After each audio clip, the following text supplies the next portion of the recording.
It wasn't easy, but our New York Yankees were able to stomach the Twinkies, and our next course is the Oreos. You fought well yesterday. Your style is unorthodox.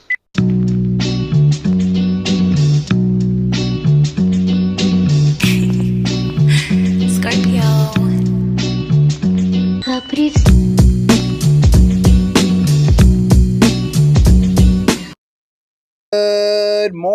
Good morning, Yankees universe, and welcome back to another episode of the Yankees Morning Brew on this Thursday, September 18th. Like always, I'm your guy Hector, joined by the compañeros this morning. I got the fly guy, my guy, the Ace Avenue, and of course, we got the lovely Grace Monroe. And all you Yankee fans, wake up and get your coffee. Grace and Ace, how you feeling? Feeling good today, y'all. Don't look now, but the bullpen did not give up a single run last night. So, it's a beautiful day to be a New York Yankees fan. Ace, how are you feeling? I'm feeling good. Yankees took 2 out of 3. Would have liked to sweep, but you win every series from this point on, and you're World Series champions. Oh, yeah. I like it. I like the cockiness, Ace. But no, yeah, definitely. The New York Yankees were able to take 2 out of 3 in Minnesota, the state of the Great Lakes. And the Yankees bats showed up, even though they gave up game 1. The New York Yankees bats showed up in game 2 and game 3. Aaron Judge is making his case for the MVP in 2025. Kyle Raleigh is in the background trying to make some noise. But the first thing I want to talk about before we get into like the MVP race from yesterday's game, Luis Hill and his struggles. Right, over his past 4 starts, and I put this up on Twitter yesterday. Over his past 7. Give me 1 second because I got it right here. I just lost my notes with Luis Hill. Over his last 7 starts, Luis Hill was 4-0. He had a 1.89 ERA. When you look at his strikeouts to walk ratio, he was walking less than he was striking out. 23 walks to 31 strikeouts, and the opponent's on base percentage was 194. In that time, batting average was 194 in that time span. Yesterday, he laid a goose egg in Minnesota. What's your thoughts? I was pretty frustrated with Luis Hill for how he didn't get very deep into the game. Other than that, it was fine. I was totally fine with it. He got into some messes, but he got out of them. I feel like that's a little bit of a trust that you have in a starting pitcher, that you should have in a starting pitcher, and that I think Luis Hill, every time he gets into a predicament and gets out of it, he's gaining more trust. I do still think he's working through some things. He's still coming back from his injury and ramping up. I believe in Luis Hill. I like Luis Hill. I want to be very, very clear. I was disappointed in how he didn't get very deep into the game yesterday. With the bullpen in the shape that it's in, headed into the end of the season where we're only going to have 1 day off before the wild card series starts because we are headed for the wild card. We don't have the luxury of bailing starters out from not going 5 innings at this point in the season anymore. It is go time. It is time to play for your teammates and protect the bullpen. And that didn't happen yesterday. Unfortunately, we did get the win and the bullpen came through, but you can't set this up as a formula to be repeated for the rest of the year. We can't sustain it. So I was a little disappointed in that. I want to shout out my guy Mikey Mazza and the 4 Train Express is in the building. Mazza, hope all is well. I miss my guy Mikey Mazza. I haven't seen you in a minute. The Consigliere Joe's in the building. I'll do all the shout outs later. Ace, let's get your take on Louis Hill from last night. And Grace, if you don't mind, unplug the mic and plug it back in. I'm not sure if it's connected properly. I think there was just a connection issue with it. Yeah, a little bit of a connection issue. Y'all, I quit. No, you good. Go ahead. And that's Yankees Morning Brew. We appreciate you guys. I quit. Yeah, Luis Hill, back-to-back nights where a Yankee starter almost did the same thing, the exact same innings, 4 2/3. Unlike Cam Slitler, who had walking problems, Luis Hill was getting hit around yesterday. Mm-hmm. And it wasn't like the most solid of contacts, but I still, at the end of the day, trust Luis Hill and the stuff that he's got because I've seen it before. Luis Hill is electric. if he can figure out the command issues, I really do think that we have ourselves a really good pitcher, former rookie of the year. Like when it comes down to Luis Hill, Cam Slittler, Will Warren, Ryan Yarbrough, whatever you want to say is that third starter. I think you at this point you got to give it to Luis Hill because he's got the composure. He wants to stay out there. You could visibly see it in his face when Aaron Boone was coming out there. He was frustrated, even though he had guys on base. He felt like he could get out of that inning. And he was a little wild yesterday. I would say the wildness hurt him a lot more than the hits did yesterday because you're putting runners in scoring position, wanting to run scored off the wildness as well. But he's a guy that if he could ever figure out his command stuff, like we got ourselves a top tier pitcher in Luis Hill, but command is an issue. Yeah, command is an issue, and with Cam as well. Command was an issue as well in the game prior. And I gotta, if you had to ask me, Ace, back against the wall, who do I trust more in a game 3? Going off what they've done in their last few starts, I would have to give it to Luis Hill over Cam Slittler, knowing that Luis Hill is more seasoned, knowing that Luis Hill is we've seen it from him. We've seen him shut out the Boston Red Sox. And if we're matched up against the Boston Red Sox, I'm putting Luis Hill out there over Cam Slittler. Yeah, of course. Luis Hill definitely over the last 5 games, like you had said, he still pitched pretty well, even despite yesterday's numbers. Like, because before that, he didn't give up a single run. And he's a guy that we're going to need to get going. The last 5 for him, 263, 3-0 with 19 strikeouts. Mm-hmm.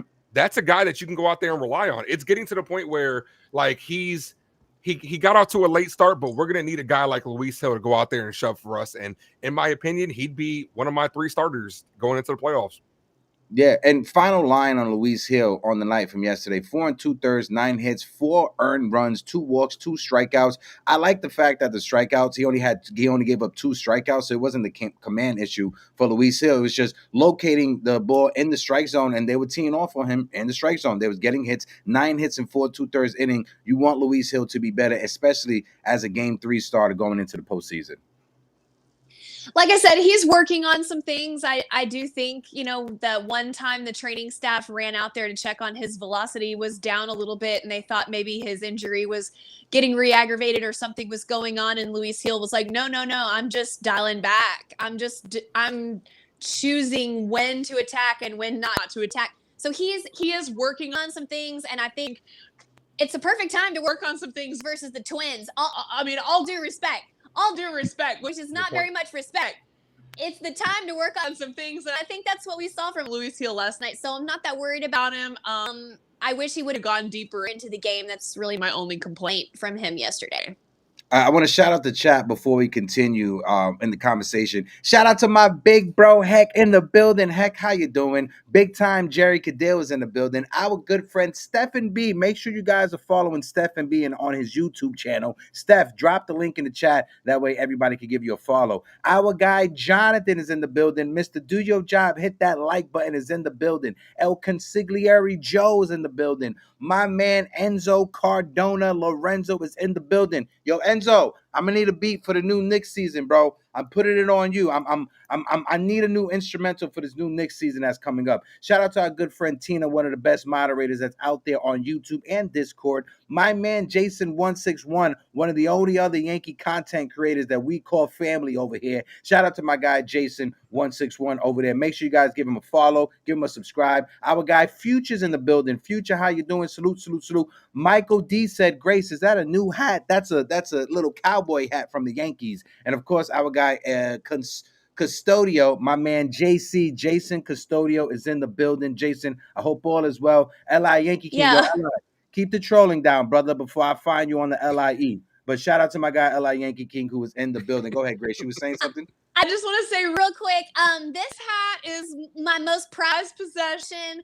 It is a Yankees giveaway night from the stadium hat that Hector Beauchamp from Latino Sports and Uptown Sports TV grabbed for me at the stadium and mailed it to me, and I treasure it. And I wasn't having a good hair day, so I threw it on, and yeehaw, let's go Yankees. Yeehaw, let's go Yankees. Yes, it is. We got Theo Nosebleed section. I can't forget Nosebleed section. My man C Money is in the building as well. Shout out to my guy Caleb Vasquez. Jose Sanchez is in the building. And like Ace said, guys, hit that like button, hit that subscribe button, because when it comes to subscribers, Grace and Ace, I got to let you guys know, yesterday we passed 5,700. We are at 5,703 subscribers right now. So we appreciate all the new subscribers to the channel, to the family. So guys, hit that like button, hit that subscribe button. Going back to the Yankees.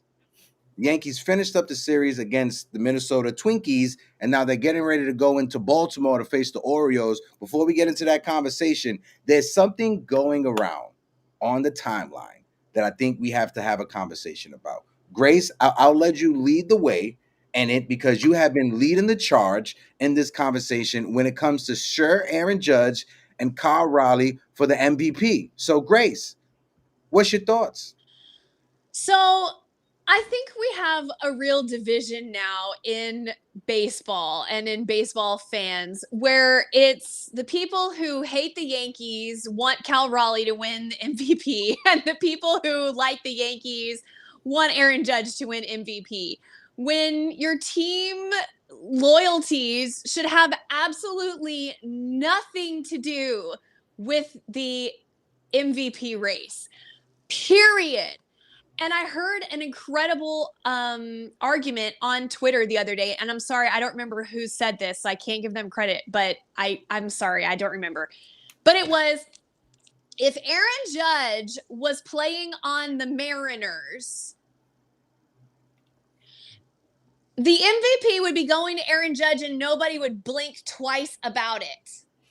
If Aaron Judge and Cal Raleigh were on the same team, and that team was the Seattle Mariners, this would not even be a conversation. The fact that we're even having this conversation is an insult and disrespectful to the incredible season in 2025 that Aaron Judge is having. If you don't compare 2025 Aaron Judge to Aaron Judge, it's not a question. He is the MVP.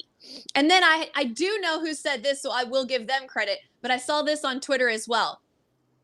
If you drop Cal Raleigh's OPS by 180 points, he would be average. If you dropped Aaron Judge's OPS by 180 points, he'd be Cal Raleigh. And that was not Gady on Twitter. So I want to give credit to them. They said that, and I was just like, yes. And the last thing I'll say about this, and I'll throw it over to you, Ace, is are we cooked as a society if a 247 hitter wins MVP?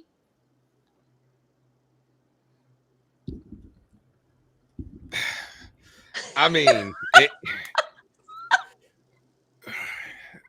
yeah. Did I drop the mic? You did drop the mic, because you put a lot of things. You put it in perspective.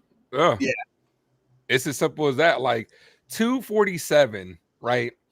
There's a lot. Look, it's looking like Christmas on that display right there. There's a lot of green on one side and a lot of red on the other, and a lot of the advanced numbers are looking at Aaron Judge.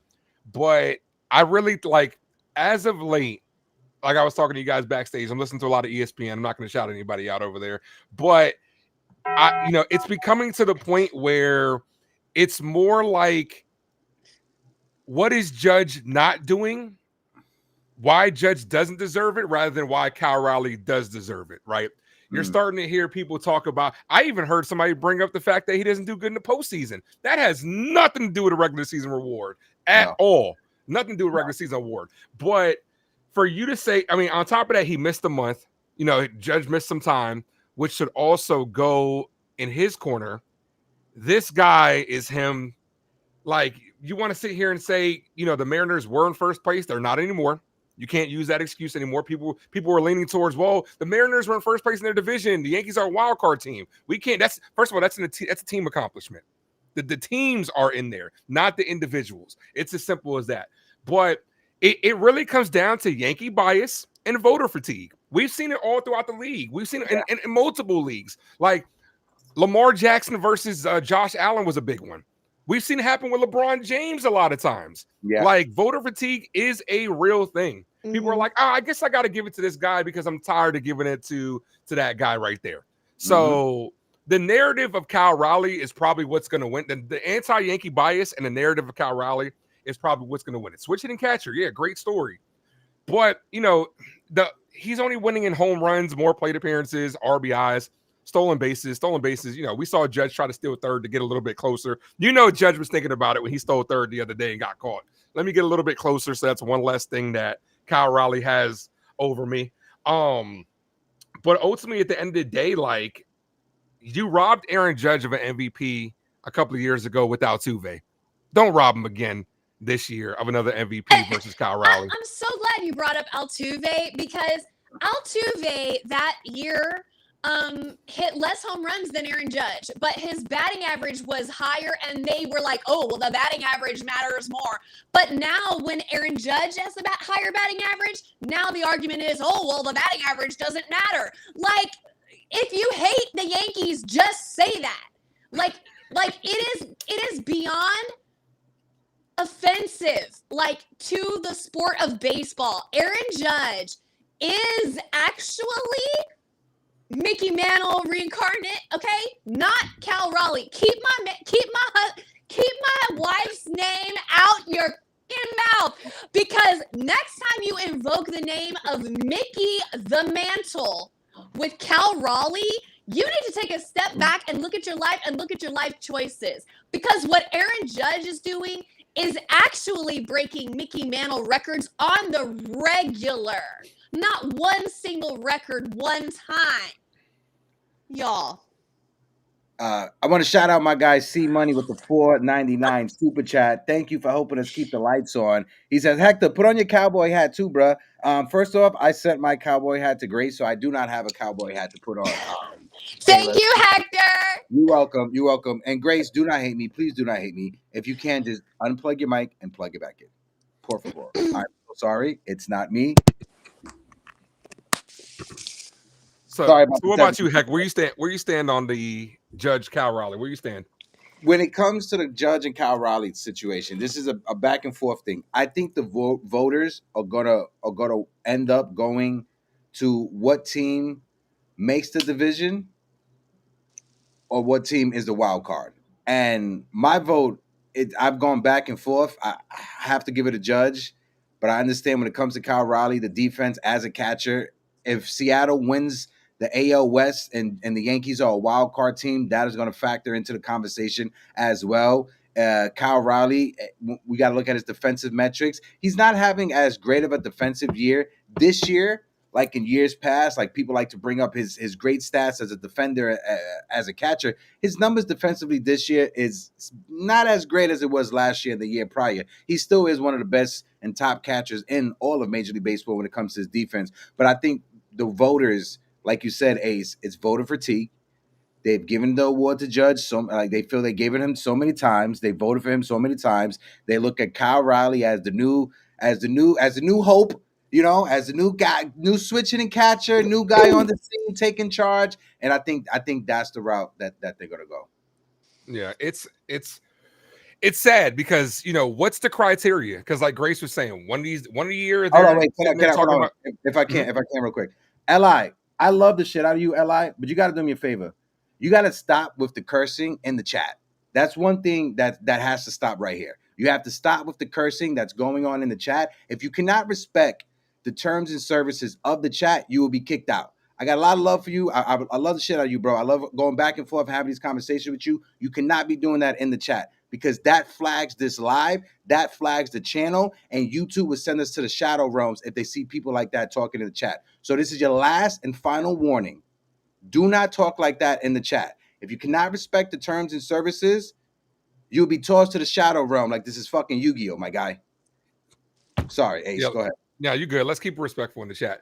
Also, shout out to the $5 super $4.99 super chat as well. Hector said Hector put on the cowboy hat too, bro. Judge over Raleigh for the MVP. Yeah, it's look, that's where we're at. Like, honestly, us as Yankee fans, we're gonna lean more towards our guy Aaron Judge, no doubt. Mainstream media is pushing towards Kyle Raleigh. Like, it's as simple as that. Like, what's the criteria? Because like Grace said, is it batting average? Is it home runs? Does that matter? Or is it everything else? Is it the advanced stats? You can't sit, I get it. Kyle Raleigh's doing his thing as a catcher. And as a former catcher myself, I can respect the things that he's doing, right? to the people that are like Judge shouldn't get it because he was DHing. What about when Ohtani was DHing? That didn't matter. It was okay when Ohtani was doing it. Just say that you just don't want to give it to Aaron Judge for the MVP, and I think I would respect it a little bit more. Yeah, it's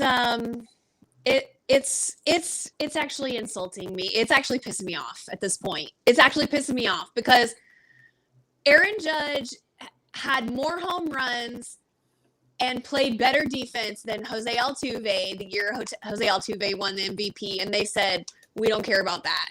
And you're telling me that outfield isn't harder to play than second base? I played second base. Outfield is harder. You know what I'm saying?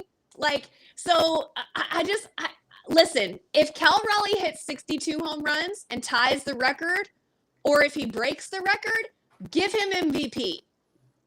Give him MVP with a lower batting average and with Aaron Judge beating him in all these other stats. Because that is a moment, a record-breaking moment that deserves to be recognized. And I get that, okay? But we're not there. We're not there yet, and I don't think he's going to get there. If he does, give him MVP. Otherwise, it's Aaron Judge. Grace, what's funny is that I think on the last show, you brought up, we was having the conversation about Anthony Volpe, and you brought up Anthony Volpe and the errors. And when you asked the question, when he won the Gold Glove, did he lead the league in errors? And after the show, I looked it up. And when it comes to winning a Gold Glove and leading errors, it wasn't Anthony Volpe, but it was a Yankee. Anybody know who that Yankee was? That led the league in errors. Gleyber Torres. Still won a Gold Glove for his position. Oh, I misunderstood what you were saying. Okay, I thought you were saying the same year. Folks in the chat, I'm going to ask you guys. Can you guys name me the Yankee that won a Gold Glove for his position but led the league in errors? Jose Trevino? Nope. Cano? It was a catcher. Oh, wait. It wasn't recent? This was like of all time? All time. Wasn't recent. Oh, sorry. I thought you were talking about recent. No. I think everyone's going to be shocked. Because Don't tell me it's my guy Jorge. Nope. Don't tell me it's Jorge. Nope. It's a catcher, though. Thurman Munson. Oh. When Thurman Munson won the Gold Glove, he led the entire league in errors. I think it was in 77 or 78. Wow. Crazy to even say that. When I saw that, I was like, get the fuck out. And I had to like double check. And it was like, yeah. And in that year that he won the Gold Glove, he led the entire league in errors. You know what that tells me, just from not being alive or seeing any of those games? That tells me that he must have been taking a lot of risks. Like, he must have been having some, like, risky, like, trying to gun people down on the base paths. And, like, sometimes it went wild and sometimes he made sparkler plays. So, you know, it's like no risk, no reward. You kind of, like, take a chance sometimes, you know? And so he ended up with the most errors, but he also ended up impressing everyone to the point where he won the Gold Glove. So that's very interesting. You know what that tells me? Like the other day, you know, when you play tight, you know, and you're trying and you're worried and you're pressuring yourself and everything, and then when you relax a little bit, you play better. It's like, you know what? You could stand to relax a little bit. Can we find a happy medium between not giving a shit at all and worrying too much? You got to find that happy area where, you know, you become Cody Bellinger. Now, when it comes back to the conversation, and just to let people know, I got the year wrong. So it was 74 and 75. Each season, he led the league with 23 errors each year. And 74 and 75 for Thurman Munson. 23? That is... Oh my, that's more than Anthony Volpe. Yeah. But back to the conversation when it comes down to Kyle Raleigh and Aaron Judge. Like Grace said, what we're seeing right now from Aaron Judge is historic. Like Aaron Judge, the only thing that Aaron Judge need to be in that, I mean, like using the term like, you know, whatever, into the grandfather mountain, the 6 grandfather mountains. The only thing that he needs is a World Series under his belt, and also he needs to dominate in the postseason. And people bringing up Aaron Judge's postseason performance, like Ace said, that has nothing to do with the regular season. And I'm sorry, was I living under a rock when the Seattle Mariners became a dynasty and Kyle Raleigh has been the best hitter in the postseason in all of Major League Baseball? Did that happen? And me, Ace, and Grace just didn't notice it? When did that happen? That they're bringing up postseason success for an MVP in the regular season? That's crazy. Yeah. I mean, Jacob made a good point. And he said this on the live stream yesterday, as far as, under 260 average in the 80s and 90s. And, in 2021, it's Ohtani. Like, it's just about who they want to give it to at the end of the day. Like, Ohtani's going to win it. Ohtani can do no wrong. They'll give it to, if Aaron Judge got the same treatment, he'd get the MVP every single year. He's the best player in the game. It's as simple as that. He is the best player in the game. I think also, too, when you talk about the hitter from the one hitter that hit 260, I think that also was another Yankee, Roger Maris, another former Yankee that won the MVP hitting 260. I'm not sure if that was for the Yankees or for the Kansas City Athletics before he got traded over.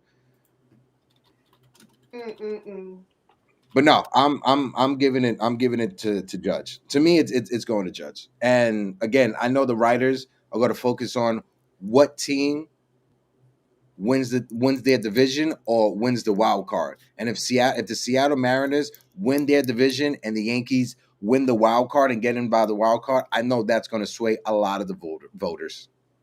I think that I stand by my previous take. It's going to be close, but I think that Judge will win by this much.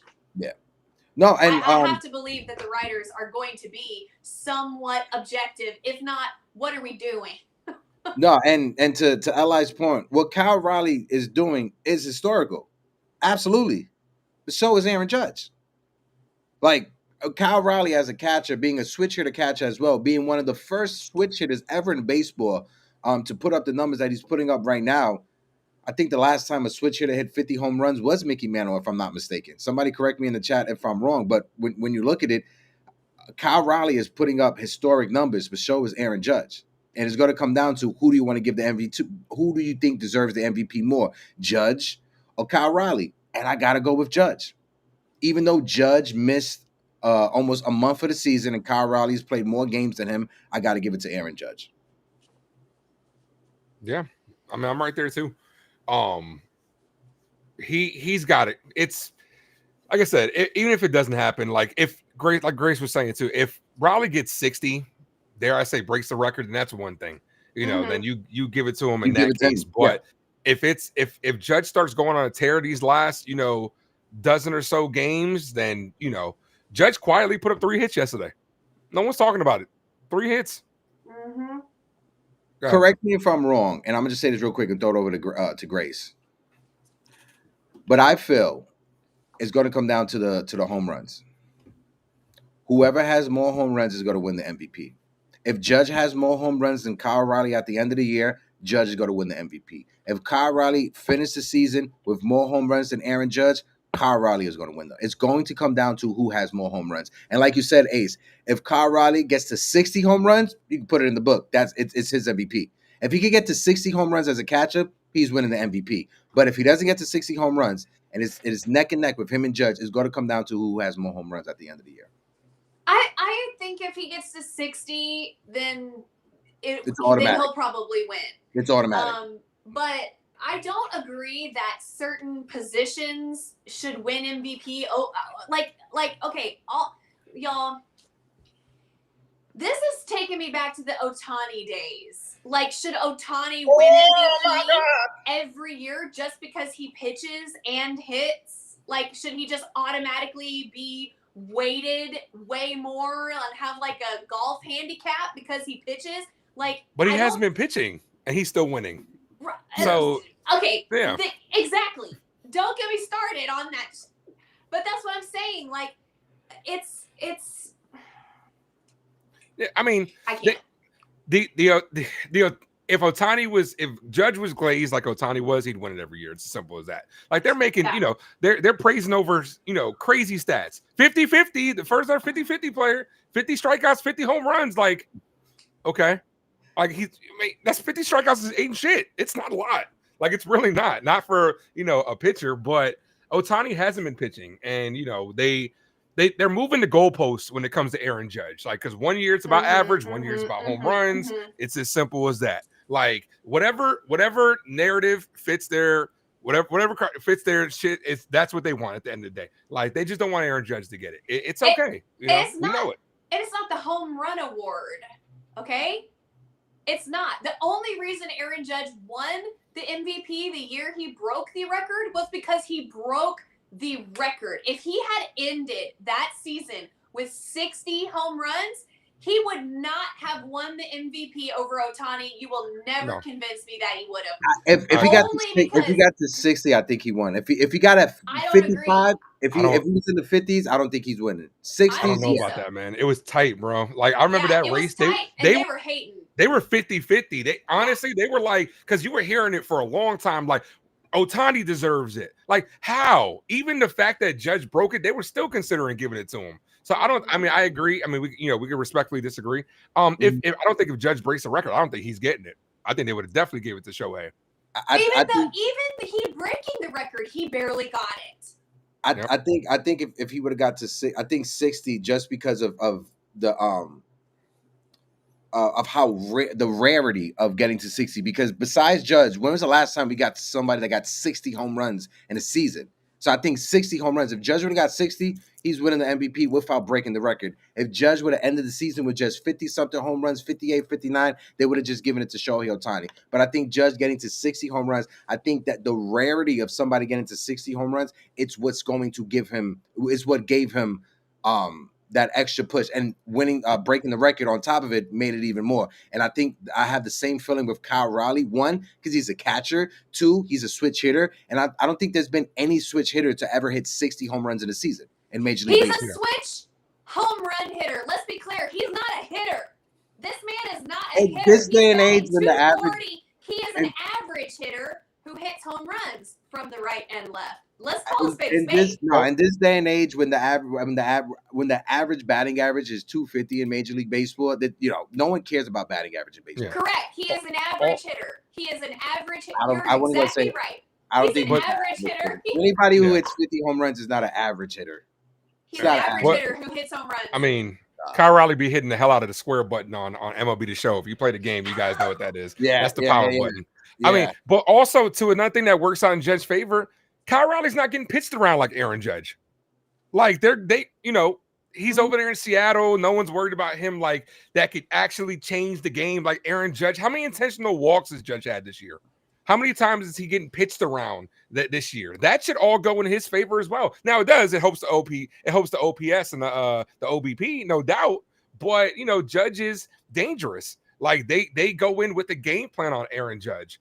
I don't watch a lot of Seattle Mariners games, so I could be talking out my ass, but I don't think people go in there really ultra worried about a guy like Kyle Raleigh. They're not like, oh man, like he's going to destroy us in this situation. Like, but they do that for Aaron Judge.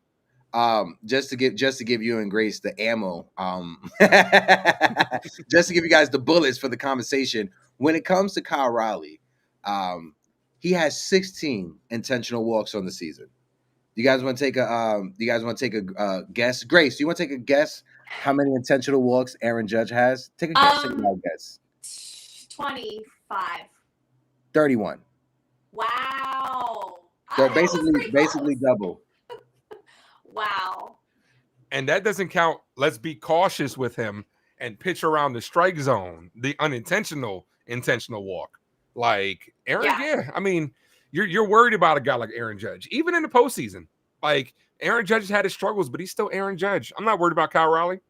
That could come back to bite me if we end up facing the Seattle Mariners and he goes on the tear, but it is what it is. Like these are things that work out in Judge's favor. It just depends on, honestly, I think Judge deserves it, but I think they'll end up giving it to Kyle Raleigh. Like I said, the fact that he's a catcher, the fact that he hit 50 home runs as a switch hitter, they're going to factor the rarity of that into their voting. It's just what the voters do. It's just how they see baseball.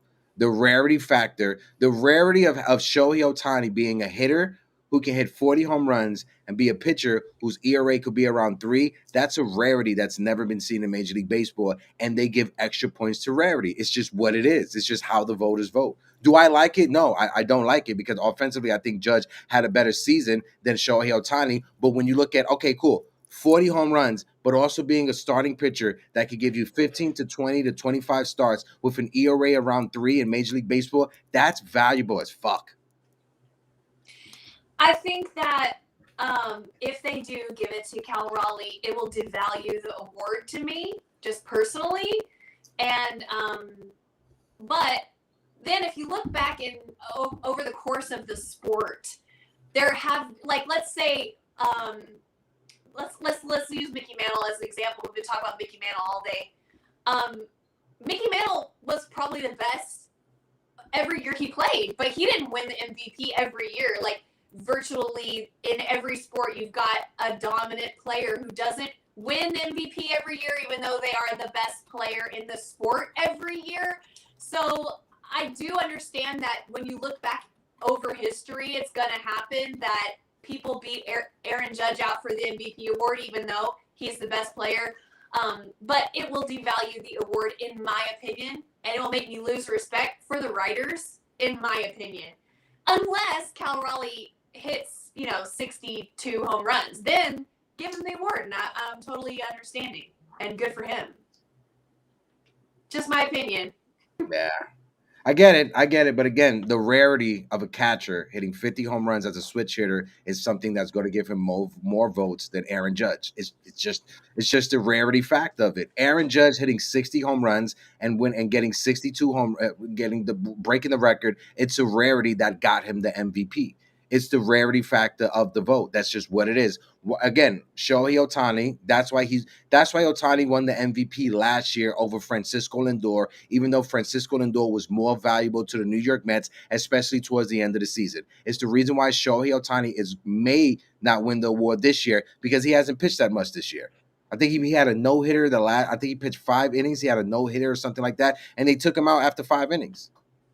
Well, the rarity of what Aaron Judge is doing yet again is more rare than somebody having one good year. I don't think it's more rare than what Kyle Raleigh is doing, Grace. Respectfully, just because of 50 home runs as a catcher, being the catcher for the best starting staff in Major League Baseball, the voters are going to weigh all that. And the fact that Aaron Judge missed almost a month for the season, they're going to hold that against him. Is it fair? No, I don't think it's fair. Is it something that I would vote? No, I don't. I think Judge is the MVP. I'm just giving you how they may view it, Yeah. All right. So I just asked a reliable source who should win the MVP. Grok on Twitter. Oh, God, that's the worst person to ask. It says the Yankees playoff push owes a ton to Aaron Judge's leadership and consistency. He's the top run producer. Raleigh's 56 home runs are legendary by a catcher / switch hitter, but MVPs often go to the best player, not just the power guy. Listen. If you drop Cal Raleigh's OPS 180 points, he'd be an average baseball player. If you drop Aaron Judge OPS 180 points, he'd be Cal Raleigh. Yeah. Well, we're gonna have to wait and see how ultimately. We're gonna have to wait and see. But like I said, I want Judge to get that World Series MVP. That's all I care about. I'm sure he cares about too. So. Again, I'll ask you: are we cooked as a society if a 240 hitter wins MVP? It's not just a 240 hitter. It's a catcher who hit 50 home runs and one of the best defensive catchers in baseball. It's not like this is Miguel Cairo or fucking Gleyber Torres winning the MVP, who's the worst defender in all of baseball. No, Kyle Raleigh is the best defensive catcher in basebol. He's leading. So it's a defense award. Is it a defense award? Huh? No, it's most valuable player. You see, the problem with this is it's subjective. It's not objective, it's subjective. So it's what you think is more valuable, Hector, what you think is more valuable. No, it's not what I think is most valuable. It's what the voters think is more valuable. I said that I'll give it to Aaron Judge. Like I said, Judge is the MVP in my book. I'm just saying what the voters are going to weigh on and how they look at it. They're going to look at every other factor that goes on top of it. But what I'm saying is there's not a strict criteria saying if you win at this category, this category, this category, then that equals MVP. It's an opinion. It's the writers, in this case, who are going to vote on their opinion. In our case right here, right now, in this conversation, it's our opinion. And there's no strict formula that leads to who should win MVP. That's the problem. So to some writer, they may say, this is more impressive because he's a catcher and he's a switch hitter and he's doing all this, and that is going to get my vote. And there may be another writer that says, well, the OPS is more impressive to me, so I'm going to vote for Aaron Judge. And at the end of the day, it's just who gets more votes. I think it's my autism, right? So when some, like, you know, because I see things black and white. So when someone tells me that, oh, that play is average, I think that's what it is. And I'm like, oh, no, wait, he's not average, though. You know, not saying like you, but I'm just saying like people online saying that, oh, he's just an average player. It's like, but you got to add in the other stuff. Like, you know, like if I'm going to be objective down the middle when it comes to like Aaron Judge and the Yankees, you got to be able to be objective down the middle. Calling like someone saying like for instance on Twitter, somebody's comparing Kyle Raleigh to like some random fantasy player, and it's like, no, but that's not true. Kyle Raleigh, he's a better defender than that other player that you mentioned. I think that's literally what it is. Like Jason Custodio with the $5 super chat, the league is telling us who the MVP is, and I agree. They don't even pitch to Judge, and he is still putting up numbers. Judge is by far the MVP. I agree with him. I agree that Aaron Judge is the MVP. I don't want anybody to take away me saying that I don't think Aaron Judge is the MVP. I think Aaron Judge is the MVP. I'm just letting you guys know what I hear when I'm in the press box, what I hear when I'm around the beat reporters, what I hear when I'm on the field, when they're having these conversations about who is their MVP over the other. And when I hear them bringing up defensive metrics and all this and third, I'm just letting you guys know they factor all that into the voting. Me, it's Aaron Judge. One, I'm a Yankee fan. I'm Yankee biased. But two, when we look at the numbers, you take Aaron Judge away from this team's not even making a wild card. This team's not even a wild card team. Well, Aaron Judge has higher WAR. I mean, that counts. Like, defense.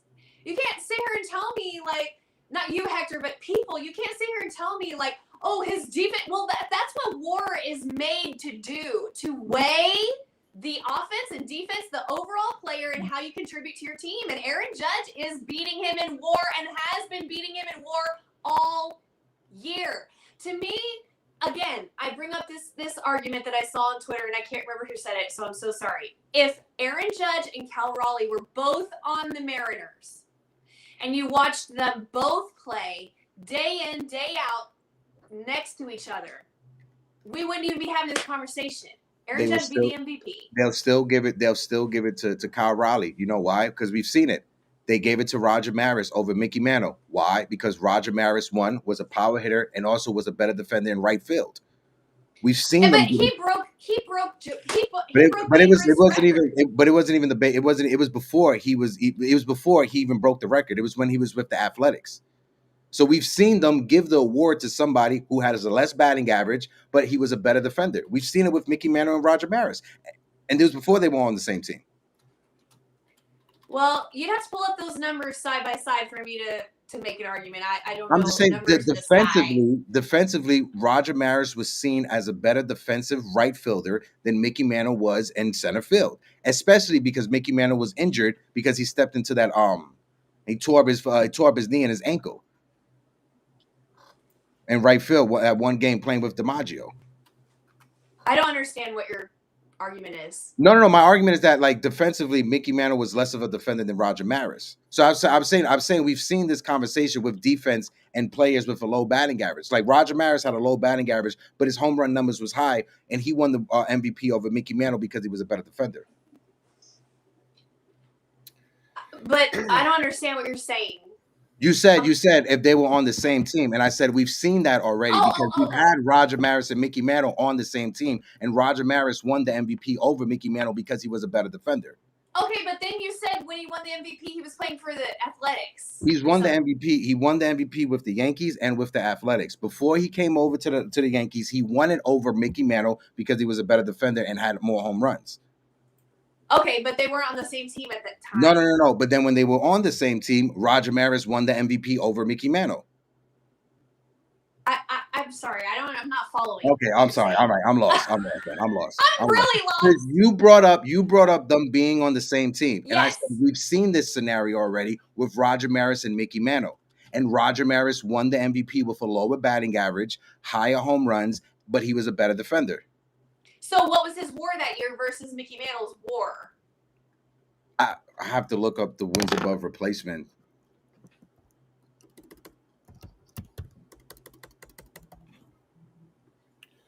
Well, there's one thing we know. What happened? What? No, go ahead. Keep going while I look up the numbers. No, I was about to say, well, there's one thing for sure. And it's all like the narrative is a big thing. And, this wouldn't be the first time a Yankee got screwed over by a catcher winning the award. Derek Jeter versus Joe Mauer. So, not gonna be the first time. I mean, Pudge Rodriguez won the award several times. Yogi Berra won the award several times. In those seasons, they didn't hit as many home runs as Cal Raleigh has hit this year. I only know that because they made such a huge deal about Cal Raleigh hitting more home runs than any other catcher had to that point in the year. So I think that in another, if Aaron Judge wasn't doing what he was doing, Cal Raleigh should win the MVP. It's just, but like, why should Aaron Judge be punished? Like, again, this man only has 2 MVPs, and he is the greatest right-handed batter of all time for the New York Yankees. That's a fact. He's the greatest right-handed batter of all time for the New York Yankees. And he only has 2 MVPs.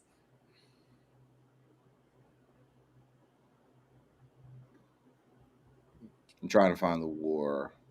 Yeah, I mean, we know. Like I said, I think it's the voter fatigue and anti-Yankee bias that will lean more towards it. Now, Kyle Raleigh is deserving of it, no doubt. If they were in different leagues, you give it to them both. But unfortunately, it's not the case. Somebody's got to lose it. Somebody's got to lose it. Now, they were talking about a co. How would y'all feel if they said co-MVPs? Like, somebody did bring this up. I would hate it. That'd be disgusting, bro. I don't think they've ever done that. The last time I think anyone should have been a anything was like LeBron James and Carmelo Anthony. Their rookie years, they should have been co-rookie of the year. I don't think if anyone, it should be like Jeter. Jeter was supposed to win the MVP over Morneau, and they gave it to Justin Morneau that year. Because there have been co-MVPs. Really? 1979, Keith Hernandez and Willie Stargell.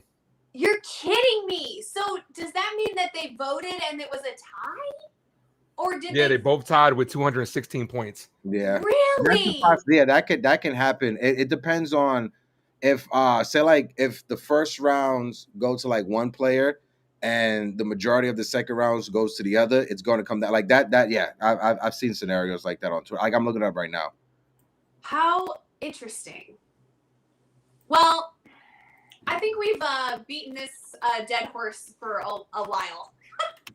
I think it's going to be interesting to see how this goes. We'll all keep you guys updated for sure and be watching just like everybody else to see how the MVP race ends up. But I do want to bring up real quick the MVP of my heart, which is Jason Dominguez. Hector already knew. He was I had this one video to play, but we could play another time. It was from Jim Bowden, because they were just talking about the Judge and Raleigh thing. But now we can skip it though. Okay, so Jason actually got to play yesterday. It was very exciting for the Jason Dominguez fans out there. And they mentioned on the broadcast, Hector, I don't know if you heard, Ace, I don't know if you heard, that Jason Dominguez is in the middle of having a root canal. I did hear that. Yeah, this guy was out there playing through major pain with a serious tooth infection that they said that they had some work done on it, but then he was going to have more work done on it when they left Minnesota. So I don't know if that's like putting putting a temporary crown, and then getting another. I don't know what they were doing with this poor guy's mouth, but in the middle of whatever they were doing with his root canal and his crown or whatever, that's when Aaron Boone said, you know what, tonight you're going to get a start, my guy. So go ahead and grab your glove, because even though you're in immense pain and I've had you on the bench for weeks, tonight you're going to get a start. And did he shrink under that pressure or that ask? Absolutely not. My boy went 1 for 3 with a hit, 2 runs scored, and an RBI before they pinch hit for him in late innings. But let me not go there. I was so happy to see Jason Dominguez get on the base path, steal around so that he was easy to get in scoring position and create a run for the Yankees. It was so exciting. It was great to see him. Girardi had nothing but great things to say about his approach at the plate. And I'm really looking forward to seeing his development continue and hopefully becomes a bigger role player for us next year. Ace, what do you think about seeing Jason Dominguez last night? Yeah, we text the group chat. I love Jason Dominguez, no doubt. Not as much as you, Grace. Grace, you get the leader of the Jason Dominguez fan club. But yeah, it's good to see him out there, and it's good to see him produce and manufacture us a run. This is the time, if you're Jason Dominguez, that you kind of got to just soak it all in and learn, because your time will come eventually. Next year, definitely, because it's hard to find the lane for him, because Trent Grisham is otherworldly. 2 home runs in yesterday's ball game. He's having a career year. Cody Bellinger, priority number 1 in the offseason for me. Yankees are going to have a decision to make ultimately.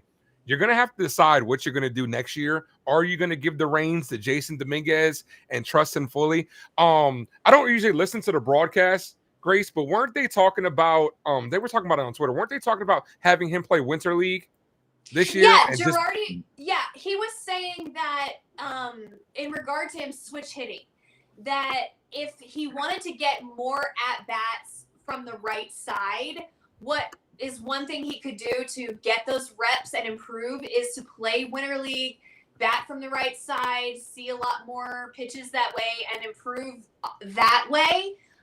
That's specifically what Girardi was talking about. And also the defense as well.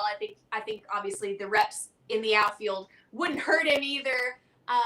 That's what Girardi was saying. Girardi is so great on the call. I love listening to him drop these little pearls of wisdom all the time.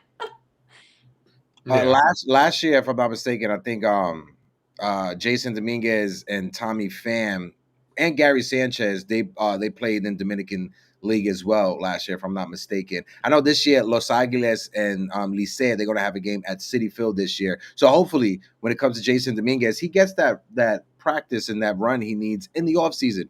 Because I think Jason Dominguez, with everything that has gone on this year, starting, sitting, defense in the outfield, fans getting on you, all this, that, and third, I think Jason Dominguez has handled it very well. With all that adversity, he's still hitting higher than Anthony Volpe.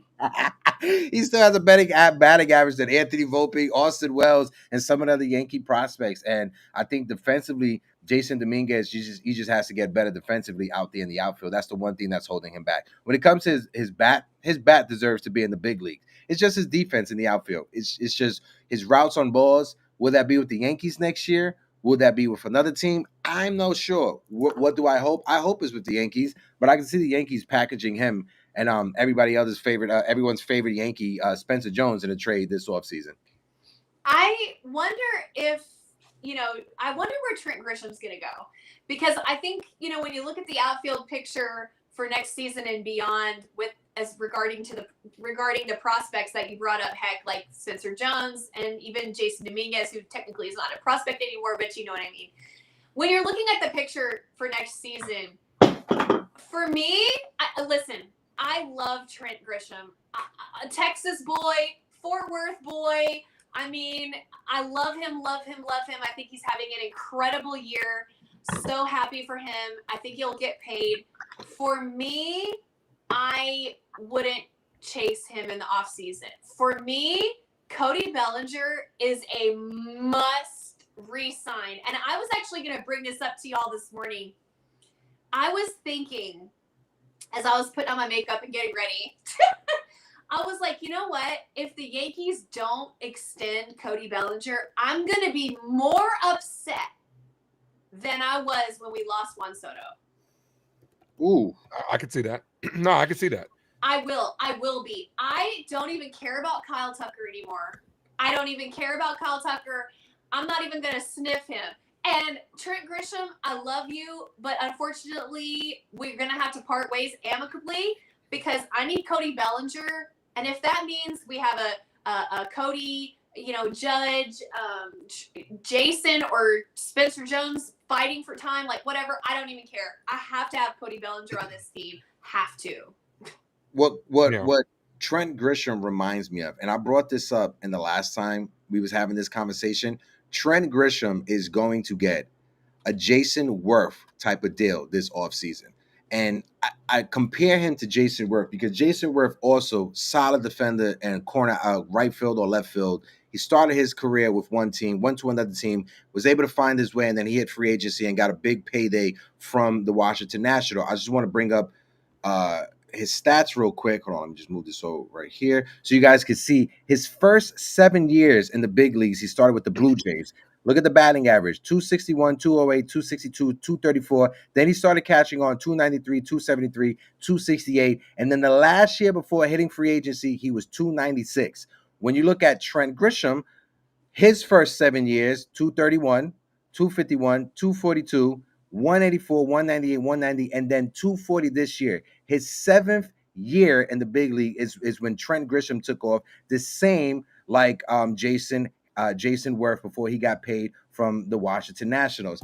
I think there's going to be one team out there this offseason that is going to give Trent Grisham 5 years at 150 million, something. There's going to be one team out there that's going to give it to him. Could it be the Mets? Could it be the Detroit Tigers? Could it be the Phillies as well? Because the Phillies, they have free agents as well. They have money coming off their books as well. Could it be the Los Angeles Angels of Anaheim? We've known them to see one guy having an amazing year like Gary Matthews Jr., throw the money at him and they never are the same. Josh Hamilton, Torrey Hunter as well. So the Yankees have a lot of teams to be worried about. But what helps Brian Cashman is I'm adding that the qualifying offer to Trent Grisham. I'm adding on that qualifying because it works in our favors both ways. One, Trent Grisham could say, all right, cool, I'm going to take that 1 year deal and come back. Now he's with us next year. Two, you add on that QA. If another team signs him, you get a draft pick, you get international signing money, you get something back for Trent Grisham instead of just letting him walk away in free agency. So I'm putting on that QA on him. I wasn't going to do it to Gleyber Torres last year because Gleyber would have took that shit ASAP. And then Grace, Ace, myself would have been losing their mind this year with Gleyber Torres as our second baseman. He would have took that. Yeah, but no, I'm putting on that QA. Go ahead. That's a great point, Heck. Great point. Yep. When it comes to Trent Grisham, though, like credit to it was Gary Sheffield Jr. said this on Twitter yesterday. Someone who signs Trent Grisham this offseason is either getting Barry Bonds or Anthony Santander. Which one is it? Like, it scares me because, like, he's having a career year. Could it be the Yankees are going to look at it like we unlocked him? Like, we found something that the Padres and all these other teams didn't, right? So the QO would be the safest way to go at the end of the day because it's a win-win.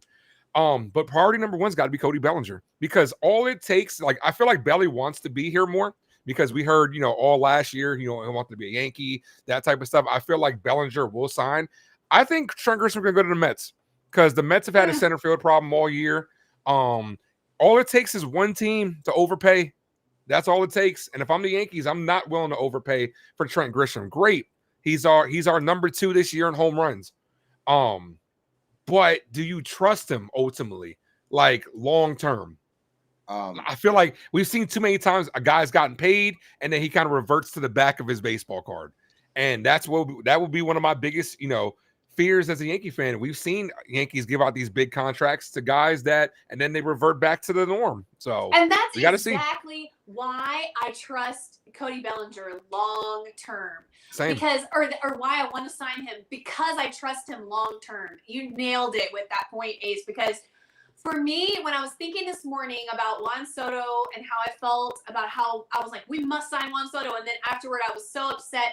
But I'm going to be even more with Cody Bellinger because the fit on our team is so perfect and seamless. He's got such versatility, and he's such a incredible tool player that Juan Soto was not.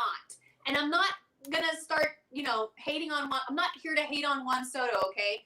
But I am going to bring up the fact that when Juan Soto was a New York Yankee, he could only play in right field, and that caused us to move the best player in baseball to center field.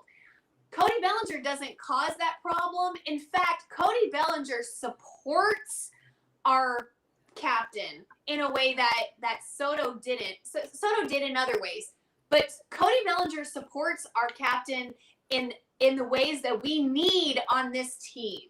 Obviously, the bat is incredible. Obviously, watching Judge and Belly go back to back, which we've had the pleasure of watching several times this year, has been amazing.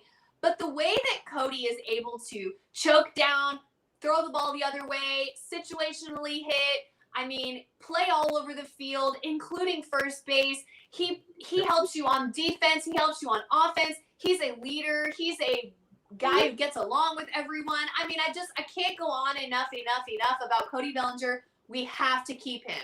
I'm going to be apoplectic if we don't keep Cody Bellinger. I'm serious.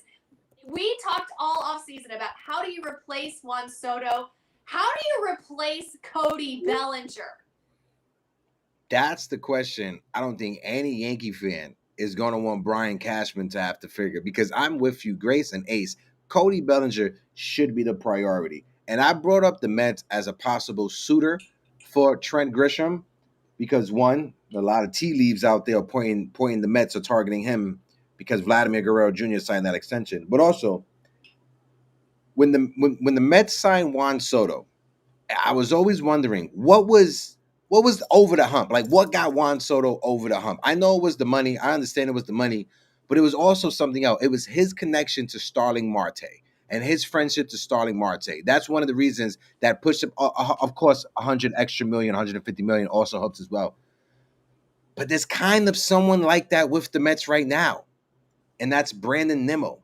Brandon Nimmo and Trent Grisham are kind of friends on the outside of baseball, right? Strong, faithful individuals. I think Brandon Nimmo is from Texas as well. I think they share that relationship, and you see them interact whenever the Subway Series is going on. It's not a major story or anything like that. I'm not saying that they have dinners with each other every weekend, but I guarantee you if the Mets are going to court Trent Grisham and try to convince him to come over to the Mets, it's not going to be Juan Soto or Francisco Lindor that may be leading that charge with picking up the phone to court Trent Grisham.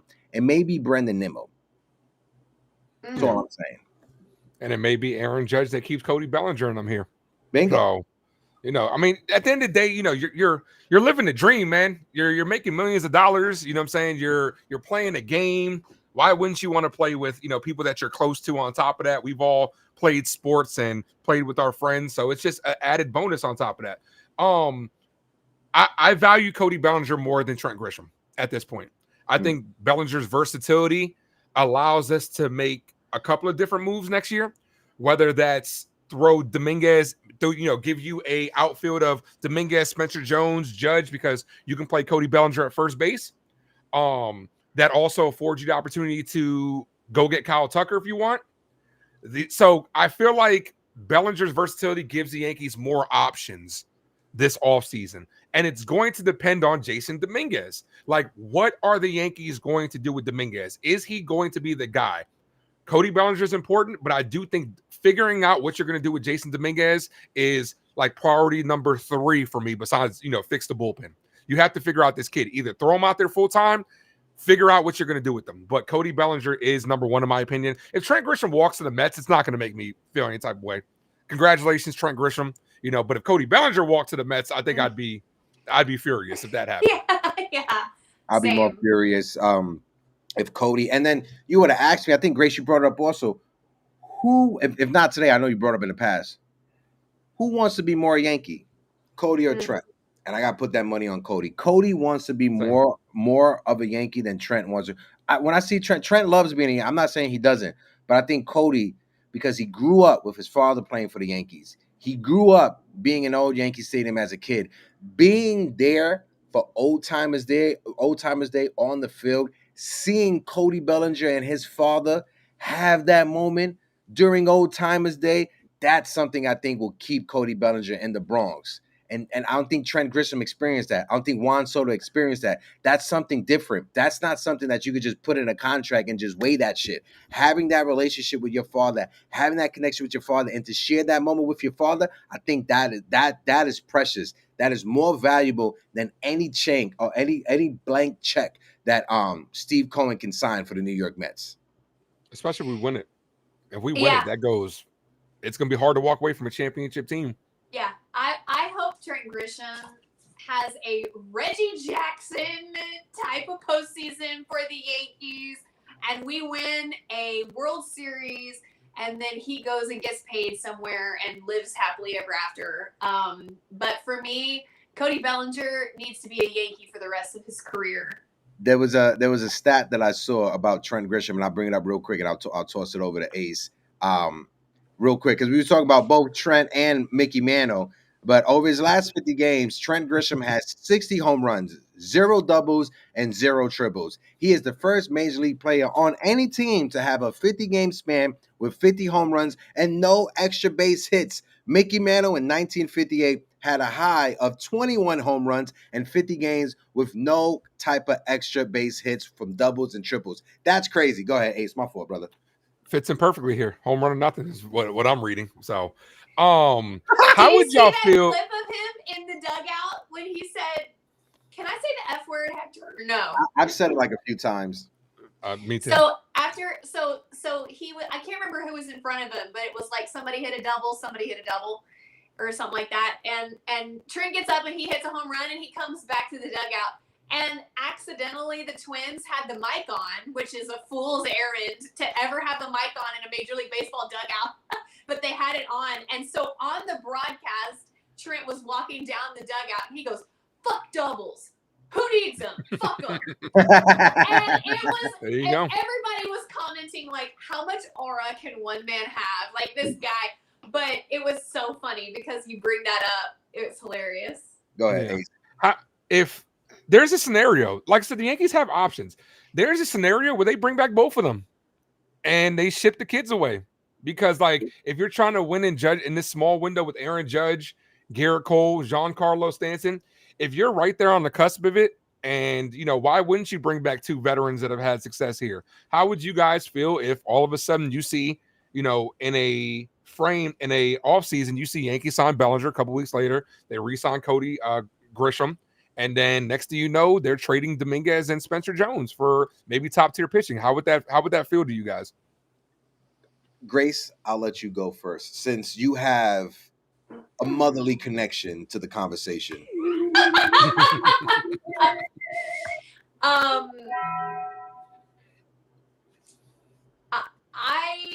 It depends on well, let me be fair. It depends on who you get back as a pitcher. Mm-hmm. Okay, so I have to see the full scope of that trade before I would say, like, would you do it for Sandy?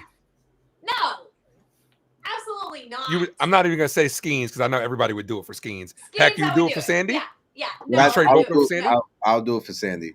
I wouldn't do it for Sandy. If we have a starting rotation next year with Cole, Freed, Rodon, and Sandy as your 1 through 4, with Sandy Alcantara being a number 4 pitcher throwing 100 miles per hour, I'll do that.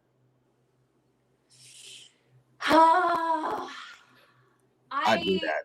Oh God! Because you gotta automatically think going into next year, Clark Schmidt is not going to be involved. It's not going to be there. So if we have a 5 of Cole, Freed, Rodon, Sandy, with Luis Hill as your 5th starter, with Will Warren in the back and Cam Slitler as extra starters, that's a deadly one. That's a deadly 1 through 5. And injuries are going to happen. So Will Warren is going to make 10 starts. Cam Slitler may get 10 starts as well. Oh man, y'all are really making me. I don't know. I can't sign off on that. If it was like, I don't know. I'm not the biggest Alcantara like a fan. I don't not like him, but I'm not convinced that he could do it in the postseason, that he could carry a team. Like I don't think the pressure has ever really been on him. Like there's some other factors for me that make. So you want to keep Spencer Jones, is what you're saying? I am here to say I love Spencer Jones.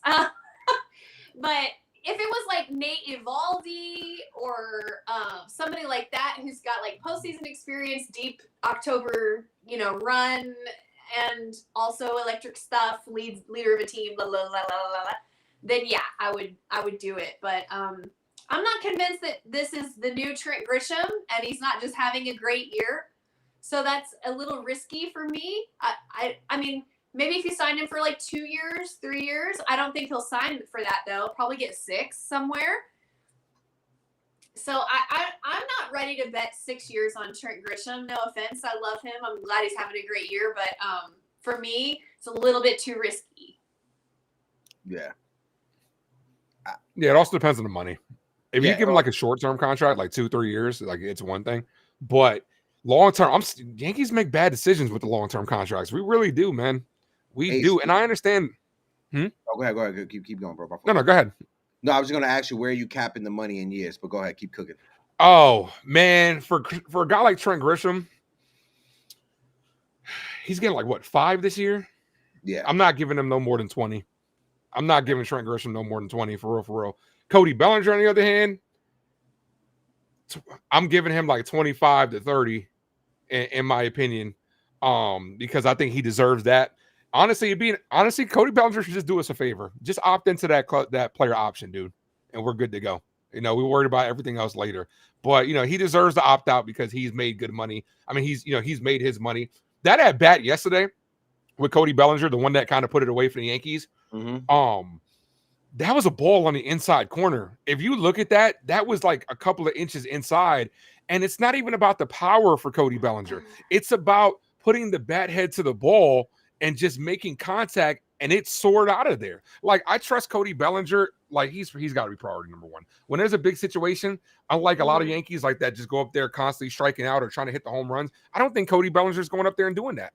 I do think it's obvious the numbers. Trent Grisham's up there just trying to hit home runs. It's obvious. But I don't feel the need that Cody Bellinger is up there swinging for the fences. If he happens to hit a home run, it happens. But he's going to opposite field. He's pulling the ball inside. He's getting really good at bats. I would love for somebody to bring up the stats this year on how many 10 pitch or more at bats Cody Bellinger has had this year. Because I can tell you it's probably been a lot. Like, because he goes up there and battles. So it's tough. I do think Bellinger's the more valuable player.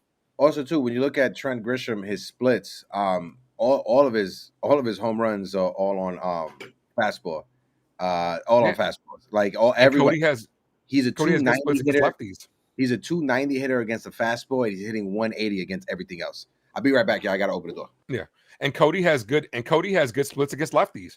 So it's like. I'm so glad you brought this up. I am so glad you brought this up. This is what I'm talking about. Great hitters just hit. Yep. I don't know why people, Aaron Boone is so obsessed with the matchups. Lefty versus righty, righty versus lefty. Cody Bellinger is a perfect example. Now, Cody Bellinger, former MVP, World Series champion, Rookie of the Year, okay, I get it. There's not that many Cody Bellingers. But this is exactly what I'm talking about. He mashes lefties. His OPS is like over 1,000 with lefties, I think. That's what they said on the broadcast last night, I'm pretty sure. 1,000 OPS on a lefty versus lefty matchup this year. Like, I'm sorry, what? Yeah, he's the best. He has the highest batting average, lefty on lefty. He's the best left-handed. This is against like righties and left-handed hitters. He hits lefties better than anyone else in all of baseball. Amazing. Yeah. And I'm going to tell you this, because of Cody Bellinger's versatility, I wouldn't shy away from going against Kyle Tucker, because we saw Bellinger have a down year in Chicago as well. Like, the body of work for Kyle Tucker is there. Like, the body of work was there for Cody Bellinger. Home runs are going to be down in Chicago because of the Windy City. How many, like, every time the Yankees go there, We see Giancarlo Stanton hit a nuke and it dies at the warning track because it's just how it is over there. Like, I'm not against like going to get Kyle Tucker, but the Yankees have options this year, and I know it's stuff that we'll be covering heavily in the off season. But Cody Bellinger gives us the ability to be more versatile and to have more, have all these different options and all these decisions. I don't mind going out there and Jason Dominguez gets back in center field next year. Cody Bellinger's at first base, or you bring Kyle Tucker for left field, ship off Spencer Jones. Like, the Yankees have options. It's just they got to make the right decision. They just have to make the right decision. And I just want to say one thing when it comes to like Spencer Jones, because I had some stats that I just want to bring up. When it comes to Spencer Jones, what people got to understand is that young man did a great job at like trying to lower his strikeout rate, which he was doing. And then in September, he got hurt, like back spasms. He got put on the IL. In the month of September, do you know what his strikeout rate is right now? I think he had 2 home runs yesterday. He's starting to get back on track. But for the month of September, does anybody want to take a guess what Spencer Jones' strikeout rate is for this month? A little under 50. Oh, it's over 50. Oh, well, damn.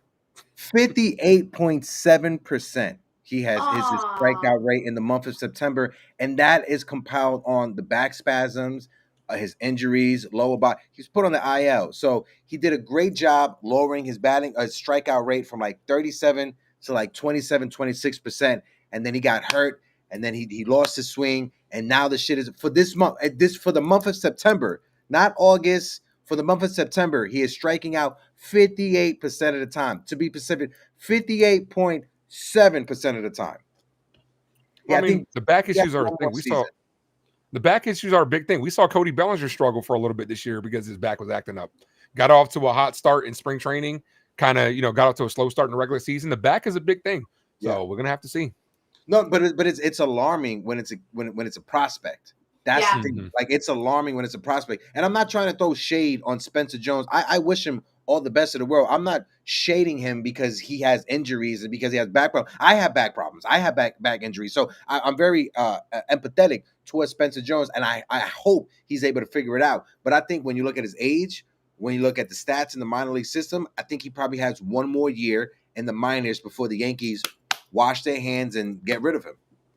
But yeah, like Mike says, 58% is nuts. I understand the injuries, but it's nuts that it's that much. Yeah, I would like to see Jason Dominguez get a chance in center field. I mean, if the Yankees are able to re-sign Cody Bellinger, again, this is part of his value. He can play anywhere. So I love seeing Cody Bellinger in left field in Yankee Stadium. It's a big left field. He knows how to play. Balls off the wall, balls in the corner. He makes great throws. He doubles up runners. I mean, he's everything you want to see from a left fielder. And he's got power. Like, Jason Dominguez has power, no doubt. I mean, we've seen him hit some home runs this year from both sides of the plate. We've seen him have multiple home run games, et cetera, et cetera. But Jason Dominguez's hit tool is not a home run hit tool. It's a supplemental hit tool to the guys on the roster who are the guys who hit the bombs. We need those players on our lineup too. We need Jason Dominguez's out there. We don't need another slugger, for God's sake. Like, yeah, home runs are great, but we have to supplement those guys with 5 tool players.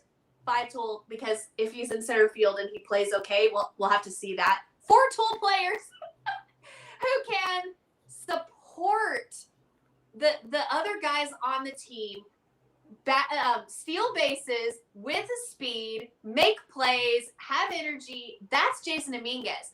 Yeah. So I'd like to see him get a shot in center field. I would too. I think the Yankees left him out to dry this year with because why wouldn't you have? Logic to me would have dictated that if a guy has never played left field like that, but Cody Bellinger is versatile enough to give you good defense, why not put Dominguez in his strongest position, in a position to succeed in center field, and then have Cody Bellinger play left field? Because I do believe, wasn't Joe Girardi also talking about the difference between left field and center field, and especially in Yankee Stadium, how difficult it is? And, it is more difficult to play left field than it is center field. Center, especially with the wall, because the main problem with Dominguez that we've seen this year, every time he gets close to the wall of the corner, he gets a little bit scared over there. You're not going to face those problems in in center field, especially because right field is our shortest area. Left field is our biggest. So why wouldn't you have put a guy like Bellinger out there and left and Dominguez to start just to even, like, you got to acquiesce to Dominguez. Like, you got to make him feel at his most comfortable. So why wouldn't you have started him in center field? I would like to see him. I want to see Dominguez not just starting center field, but also given a full-time chance, because we have to see how this is going to play out. Like, like I said this earlier this year, the Yankees' 2 goals, in my opinion: 1, win a World Series; 2, develop Jason Dominguez. We're on a, 1, we have to wait and see. But as far as the development of Jason Dominguez, it's kind of been like 50-50. Like, he's excelled in a limited role, but because of guys like, to no fault of his own, Trent Grisham, Cody Bellinger, he's not afforded the opportunity. So we're going to have to see. Maybe next year will be his shot. But I need to see it. I either need to see it succeed or fail. That's just how I am. I got to see it work.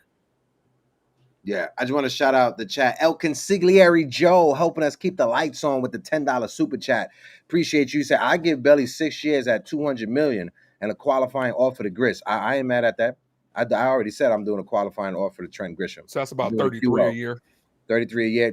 Cody's making what, like 28 right now, if I'm not mistaken. So he's just getting a $5 million.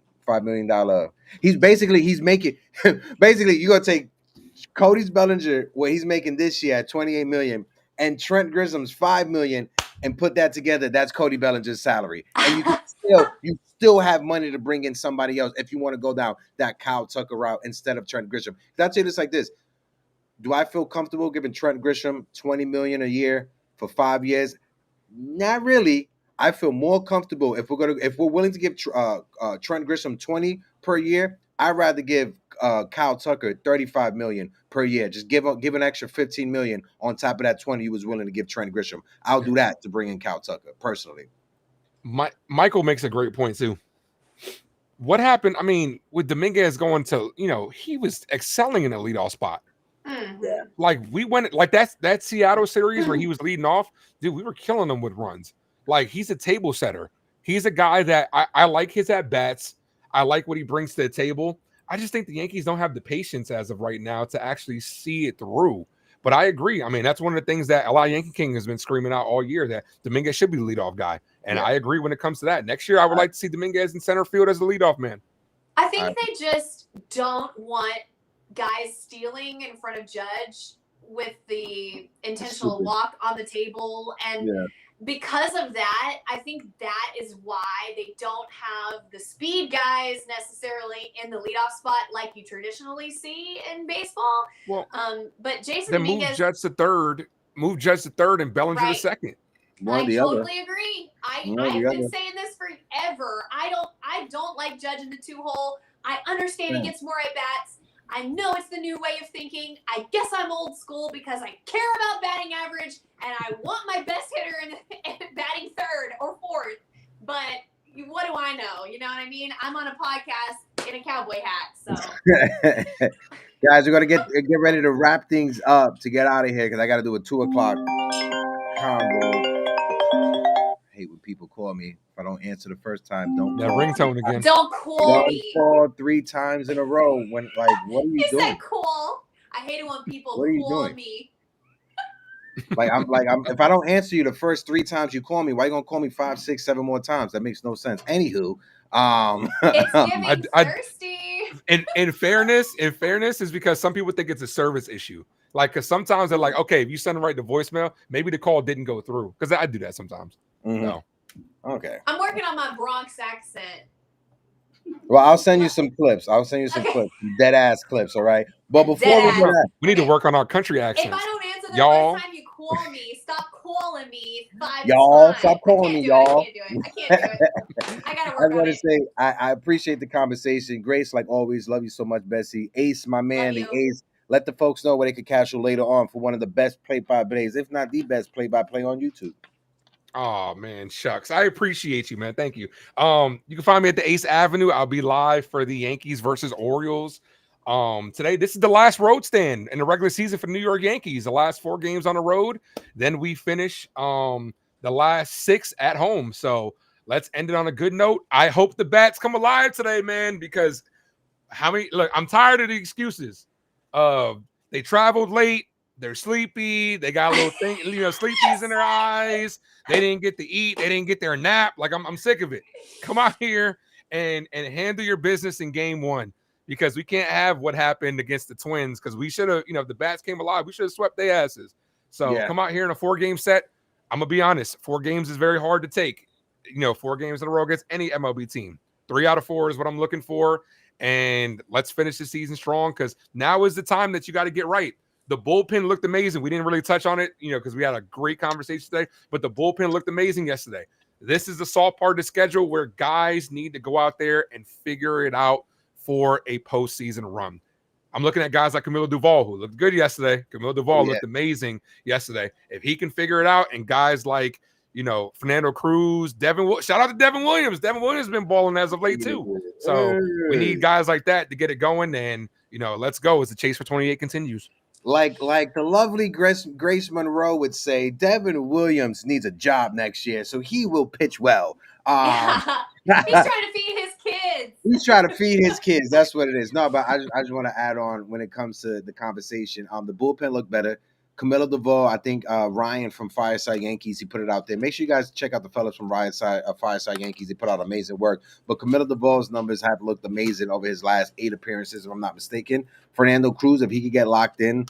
We got to get Luke Weaver back to being Luke Weaver, but shout out to Devin Williams for stepping up. You already know David Bednar is a bulldog at the end of the bullpen.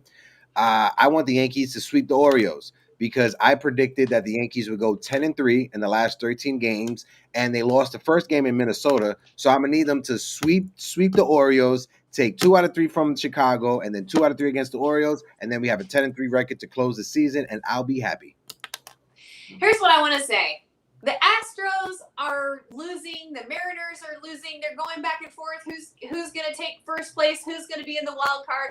The Red Sox are losing. Now they've dropped down to the 3rd wild card spot. Then they're back up to the 2nd wild card spot, and they're back down to the 3rd wild card spot. Listen, nobody controls the Yankees' destiny except the Yankees. All we got to do is keep handling our business. Let the bottom teams fight it out for whatever role they're going to have for the wild card, first place, whatever. Don't worry about that. Win our games, take care of our business. We control our own destiny. We got to get that top wild card spot so we can have that home field advantage and play in the boogie down for the wild card series. And we're going to fucking go. Pedal to the metal.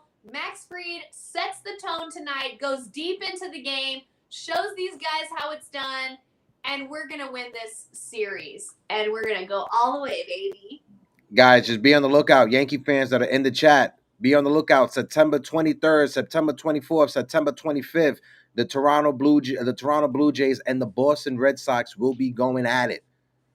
The Yankees are 4 games behind the Toronto Blue Jays. We are ahead of the Boston Red Sox. The Red Sox are 3 games up on the Cleveland Guardians. If Toronto sweeps the Red Sox, Cleveland could be the 3rd wild card team. If the Red Sox sweep the Toronto Blue Jays, the Yankees could be 1 game potentially behind the Toronto Blue Jays. It's going to be an interesting weekend, and it's going to be an interesting week. I can't wait to join us next week. But until next time, folks, drink your water, say something positive about yourself. L.I. Yankee King, stop cursing in the chat. I will fuck you up. I'm Hector. I'm Grace Monroe. Yours truly, the ace.